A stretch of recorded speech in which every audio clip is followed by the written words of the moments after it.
Hello students, welcome again to my channel.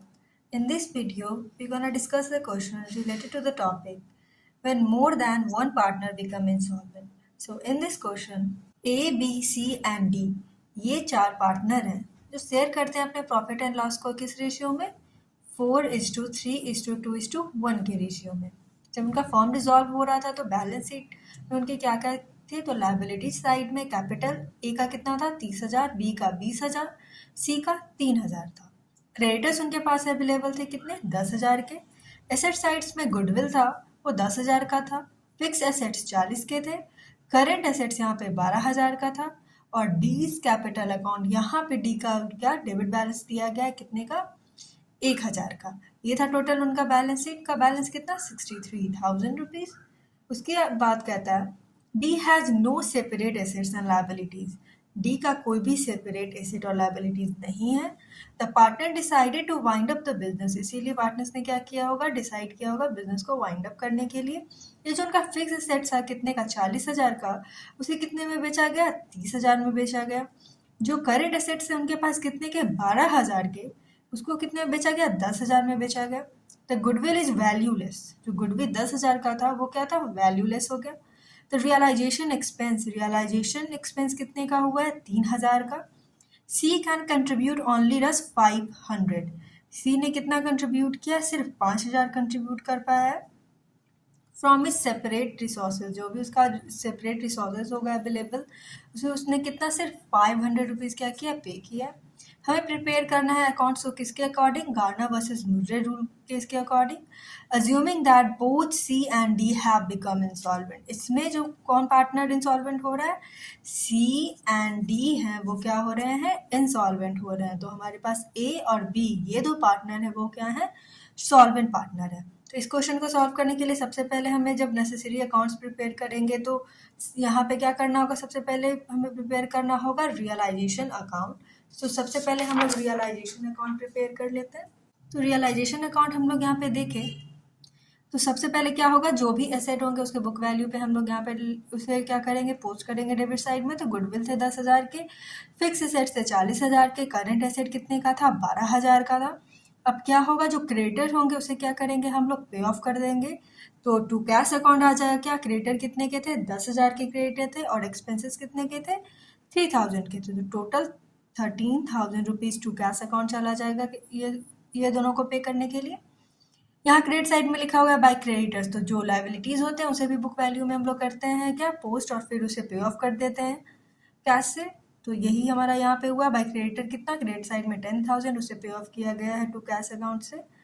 फिर आते हैं हमारे पास क्या बाय कैश अकाउंट, जो एसेट जो हमने पोस्ट किया था उसके बुक वैल्यू पे वो कितने में रियलाइज होते हैं। तो फिक्स एसेट जो थे 40,000 के वो 10,000 में हुए थे, करेंट एसेट से वो 10,000 में। तो टोटल बाय कैश अकाउंट कितना आ जाएगा 40,000 है जो एसेट्स को बेच के क्या मिले हैं हमें हमें कैश रिसीव हुआ है। इस क्वेश्चन में अगर हम लोग देखें तो डेबिट साइड ज़्यादा होता है कितना बनता है 75,000 का, और क्रेडिट साइड यहाँ पे क्या है कम अमाउंट है 10,000 है, 50,000 है। 75,000 में से अगर हम लोग 50,000 माइनस कर ले तो कितना बचेगा 25,000। ये जो 25,000 लॉस है उसे कौन बियर करेंगे जो सॉल्वेंट और इनसॉल्वेंट पार्टनर होते हैं वो करते हैं गार्नर वर्सेस मुर्रे रूल में भी। तो ए को कितना जाएगा, इनका रेशियो दिया गया था कितना रेशियो दिया गया था 4:3:2:1, इतने का रेशियो दिया गया था। तो इसी रेशियो में हम लोग क्या करेंगे डिस्ट्रीब्यूट कर लेंगे। तो ए को जाएगा कितना 10,000, बी को 7,500, सी को 5,000 और डी को कितना जाएगा 2,500। ये था हमारा इजी सा क्या एक रियलाइजेशन अकाउंट। उसके बाद हमें क्या फॉर्म करना होगा रियलाइजेशन अकाउंट के बाद हम लोग फॉर्म करेंगे एक पार्टनर्स का कैपिटल अकाउंट, राइट। तो यहाँ पे हम लोग कैपिटल अकाउंट बना रहे हैं इसका। तो सबसे पहले देखेंगे कि बैलेंस शीट में ए बी एंड सी का क्या था बाय बैलेंस बी डी कर देंगे जो कैपिटल अमाउंट होगा उनका। ए का कितना था 30,000 था, बी का कितना था 20,000 था और सी का कितना था 3,000 था। लेकिन ये जो डी है डी का क्या था बैलेंस जो था वो डेबिट बैलेंस था कैपिटल का। तो यहाँ पे टू बैलेंस बी डी हम लोग डेबिट किए, डी के अकाउंट में कितना 1,000 रुपीज़ का क्या था डेबिट बैलेंस था, राइट। उसके बाद रियलाइजेशन लॉस है डेबिट साइड में, टू रियलाइजेशन अकाउंट से आया है ये लॉस। क्यों, क्योंकि इस चारों पार्टनर जो हैं उन्हें इक्वली जो लॉस ऑन रियलाइजेशन है वो बियर करना होगा, चाहे वो सॉल्वेंट हो चाहे वो इंसॉल्वेंट, इसीलिए सी और डी को भी बियर करना पड़ रहा है। ए को कितना था 10,000 था, बी को कितना था 7500 था, सी को कितना था 5000 था और डी को कितना था 2500 था। ये हो गया। उसके बाद गार्डर वर्सेस मुर्रे रूल कहते हैं जो सॉल्वेंट पार्टनर है वो अपनी सॉल्वेंसी प्रूव करेंगे। इसके लिए जो लॉस एंड रियलाइजेशन हुआ है उसे क्या करना होगा, उन्हें उतना ही अमाउंट कैश में लेके आना होगा। तो जो सॉल्वेंट पार्टनर है उसे वो लेके आएंगे। तो यहाँ पे आ रहा है क्या, बाई कैश अकाउंट ए का कितना है 10,000 है, बी का कितना है 7500 है। ये जो लॉस है रियलाइजेशन का वो कैश में लेके आए। सी है, सी के स्टेट से कितना रिसीव हुआ है बाई कैश अकाउंट, या 500 है कि सी ने कितना कंट्रीब्यूट किया लास्टली, तो 500 जो भी उसके स्टेट से बचा है वो उसने कंट्रीब्यूट किया 500 का। डी ने कुछ भी नहीं किया कंट्रीब्यूट, वो इंसॉल्वेंट और उसने कुछ कंट्रीब्यूट नहीं किया है। उसके बाद तो सॉल्वेंट पार्टनर ने कैश में जो भी लॉस एंड रियलाइजेशन है वो लेके आ गए। फिर हम लोग देखते हैं इनसॉल्वेंट पार्टनर का कितना डिफिशियंसी जो बनता है वो ए और बी जो सॉल्वेंट पार्टनर है वो क्या करे, डिस्ट्रीब्यूट करे। तो यहाँ पे दो पार्टनर इंसॉल्वेंट है, सी भी है और डी भी है। तो सबसे पहले सी का देख ले। तो सी का यहाँ पे हम लोग देखें तो डेबिट बैलेंस यहाँ पे कितना है, वो यहाँ पे उसे 5000, ये जो 5000 लॉस है, यहाँ पे जो 5000 है वो क्या है, लॉस है रियलाइजेशन का। रिक्वायरमेंट कितनी 5000 की है जो लॉस यहाँ पे शो कर रहा है। लेकिन अगर हम लोग उसके इस क्रेडिट साइड में देखें तो 3000 रुपये वो क्या हुआ है, 3000 रुपये हम उसके अकाउंट से जो कैपिटल अकाउंट में उसका जो बैलेंस है कैपिटल का, अगर उससे ले ले तो हमारी रिक्वायरमेंट फुलफिल होती है कितने की, 3000 की हो जाएगी। फिर एक 500 का है वो भी उसने स्टेट से दिया, तो टोटल कितना 3500 रुपया है जो रिक्वायरमेंट तो 5000 की है लेकिन 3500 रुपया है वो जो मिल रहा है। तो टोटल कितने का इसका डिफिशियंसी हो जाएगा, 1500 का जो डिफिशियंसी है। अब वो कहीं से पे नहीं करता, ना उसके कैपिटल में कुछ है, और वो जो कैश सिर्फ 500 वो अगर देता है। तो यहीं पे हम लोग यहाँ पे कंट्रीब्यूट करते हैं क्या, यहाँ पे इस चीज़ को देख लेते हैं, डिफिशियंसी ऑफ सी कैसे था। उसका टोटल लॉस कितने का बन रहा था, 5000 का था। कैपिटल प्लस कैश से जो रिक्वायरमेंट बनती है वो 3500 की पूरी हो पाती है। लेकिन ये जो 1500 रुपया है ये डिफिशियंसी वो कहीं से बियर नहीं कर पाता है। तो ए और जो बी है वो शेयर करेंगे इस रेशियो में। तो किस रेशियो में शेयर करेंगे, इसमें क्वेश्चन में लिखा था कि जो भी उनका क्या होगा, जो रेशियो दिया हो गया होगा क्या सॉल्वेंट पार्टनर का, उसमें अगर उस रेशियो को वो शेयर कर लेंगे। तो उनका कैपिटल बैलेंस यहाँ पे दिया गया था, ए जो है उसका कितना दिया गया था, ए का दिया गया था 30,000 और बी का दिया गया था कितना 20,000। तो यहीं से हमारा क्या एक न्यू कैपिटल बन जाएगा, लास्ट एग्रीड कैपिटल रेशियो बनेगा। और तो रिजर्व फंड ये सब नहीं है जिसे हम लोग प्लस करें, तो जो कैपिटल है तो वही कैपिटल बैलेंस हमारा न्यू रेशियो होगा।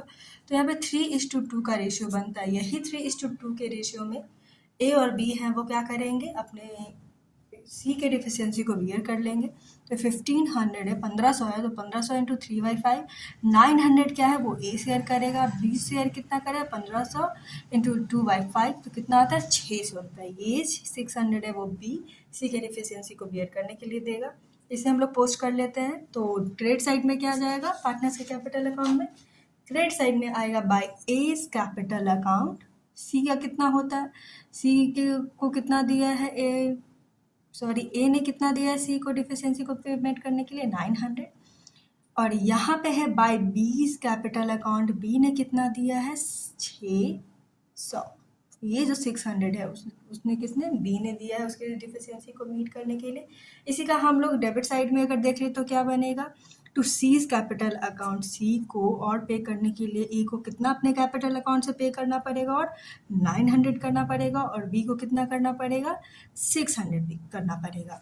ये तो उसने ए और बी ने किसके डिफिशियंसी को मीट किया, सी की डिफिशियंसी को मीट किया। लेकिन इस क्वेश्चन में एक पार्टनर से ज़्यादा एक और भी पार्टनर है, वो क्या है इंसॉल्वेंट है, वो है डी। अब डी के भी क्या ये डी के डिफिशियंसी को भी कौन पे करेंगे, ए और बी ही करेंगे। तो यहाँ पे हम लोग अगर देखें तो डी का डेबिट साइड में कितना बनता है 1000 रुपीज़, और ये कितना है 2500, टोटल कितना 3500। ये जो डिफिशियंसी है टोटल 3500 की बनती है।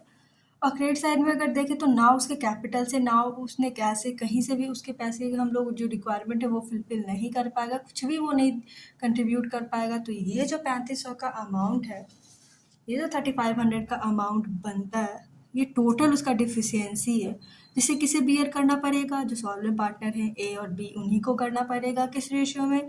3:2 के रेशियो में करना होगा। तो ए का कितना शेयर बन जाएगा? 2100। बी का कितना बन जाएगा? 1400, राइट। तो इसको क्या करेंगे? पार्टनर्स के कैपिटल अकाउंट में हम लोग पोस्ट करेंगे। तो क्रेडिट साइड में क्या आ जाएगा? बाय ए के कैपिटल अकाउंट से कितना डी के अकाउंट में जाएगा? 2100, जो वो उसके डिफिशियंसी को मीट करने के लिए दे रहा है। फिर बाई बी कैपिटल अकाउंट से डी के अकाउंट में कितना चल जाएगा? 1400। क्यों? क्योंकि वो बी कितना 1400 रुपया दे रहा है डी के डिफिशियंसी को मीट करने के लिए। फिर इसी का हम लोग अगर देख लें डेबिट साइड में क्या पोस्टिंग होगा, तो होगा टू डीज कैपिटल अकाउंट। ए को और कितना पे करना पड़ेगा? 2100 रुपया और उसे अपने कैपिटल से लाना होगा डी के भी डिफिशियंसी को मीट करने के लिए। और बी को 1400 रुपया लाना होगा, क्यों? डी के डिफिशियंसी को और मीट करने के लिए। तो ये क्या था? पार्टनर्स का कैपिटल अकाउंट था। अब जो बैलेंस होगा वो लास्टली कहाँ जाएगा? अब जो बैलेंस होगा वो लास्टली कैश अकाउंट में जाएगा। तो यहाँ पे हमारा कैश अकाउंट में देखिए कितना जाता है। ए का कितना है? 30,000 प्लस 10,000 40,000 है। 40,000 से क्या वो रियलाइजेशन लॉस पे कर देता है। सी के कैपिटल अकाउंट में दे देता है। डी के कैपिटल अकाउंट में देता है 2100 का उसके डिफिशियंसी का। तो टोटल कितना? ये जो 27,000 का बैलेंस है, अब क्या फर्म उसे पे करेगी जो भी बचा है। तो यहाँ पे इसका टोटल बन जाता है कितना? 40,000 का। बी का अगर हम लोग देखें तो 20,000 है और क्या है 7,500 है। तो 27,500 रुपये उसके क्रेडिट साइड में बनता है।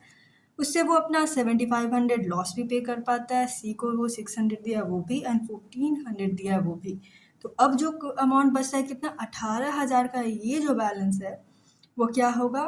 फर्म पे करेगा किसको? बी को। और इसका हम लोग पोस्टिंग कहाँ करते हैं? कैश अकाउंट में अभी ट्रांसफर हो जाएगा। सी क्या? सी इंसॉल्वेंट था। 5,000 उसका बैलेंस था, जो 900 और 600 दे के और 3,000 प्लस 500 करे तो इसका टोटल यहाँ क्रेडिट साइड में बन जाता है कितने का? 5,000 का।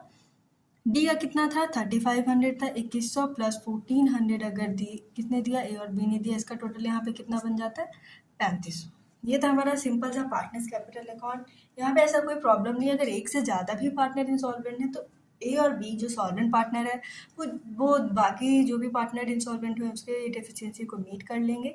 तो अब लास्टली इस क्वेश्चन में हमें क्या फॉर्म करना है? कैश अकाउंट को करना है। तो कैश अकाउंट में अगर हम लोग देखें तो बैलेंस शीट में कैश का कुछ भी बैलेंस नहीं दिया गया था। तो यहाँ पे है टू रियलाइजेशन अकाउंट है। ये कहाँ? ये जो एसेट को सोल्ड करके आया है वो अमाउंट रिसीव हुआ है। एसेट को सोल्ड करके कितना आया था? एसेट को सोल्ड करके आया था 40,000 रुपीज़। क्यों? फिक्स एसेट 30,000 में हुए थे सोल्ड और करेंट एसेट कितने में हुए थे? 10,000 पे। तो 40,000 का यहाँ पे आता है। ये है टू एज कैपिटल अकाउंट। क्यों? क्योंकि गार्नर वर्सेस मुर्रे रूल में बोला गया कि जो भी सॉल्वेंट पार्टनर होंगे वो लॉस ऑन रियलाइजेशन जो हुआ होगा वो उसे कैश में ब्रिंग करेंगे। तो उसने क्या यहाँ पे ए और बी ने कैश में उसे ब्रिंग किया था। तो यहाँ पे ये आ जाएगा डेबिट साइड में क्या? To A's capital account 10,000, to B's capital account उसने कितना? 7,500। और यहाँ है टू सीज कैपिटल अकाउंट। क्यों? क्योंकि 500 तो सी भी लेके आया था कैश में, तो वो भी हम लोग कैश अकाउंट में पोस्ट कर देंगे। उसके बाद ये हमारा क्या है? By A's capital account 27,000। अभी ये जो टू कैश अकाउंट से हम लोगों ने क्या निकाला था? बैलेंसिंग फिगर निकाला था कितने का? 27,000 का ए के लिए और बी का कितना है? 18,000 है बाय बीज कैपिटल अकाउंट, राइट। तो ये जो अमाउंट है वो क्या? फर्म पे करेगी किसे? ए को 27,000 और बी को 18,000। फिर उसके बाद लास्टली है जो क्रेडिटर्स और एक्सपेंसेस भी पेड ऑफ हुए थे रियलाइजेशन अकाउंट में, किससे? टू कैश अकाउंट से। तो वो भी हम लोग यहाँ पे क्रिएट कर देंगे क्या? By realisation account 13,000 rupees. क्यों हुआ? वो क्रेडिटर और एक्सपेंसेस पेड ऑफ हुए हैं। तो टोटल अगर हम लोग इसे क्रेडिट साइड में प्लस करें तो आता है 58,000 एंड डेबिट में आता है टोटल कितना? 58,000। तो ये दोनों इक्वेट होते हैं। तो ये था हमारा क्या? Cash account. आई होप आपको ये क्वेश्चन बहुत ही ईजिली समझ में आया होगा। इसमें इम्पॉर्टेंट एक्सपेक्ट्स ये था कि हमें ध्यान रखना था कि दो पार्टनर अगर हो रहे हैं इंसॉल्वेंट तो किस रेशियो में और उनका डिफिशियंसी कितना बनता है और ए और बी कितना अमाउंट पे ऑफ करेंगे। तो आई होप अच्छे से ये क्वेश्चन समझ में आपको आ गया हो। So thank you for watching the video. Please like share and subscribe the channel also.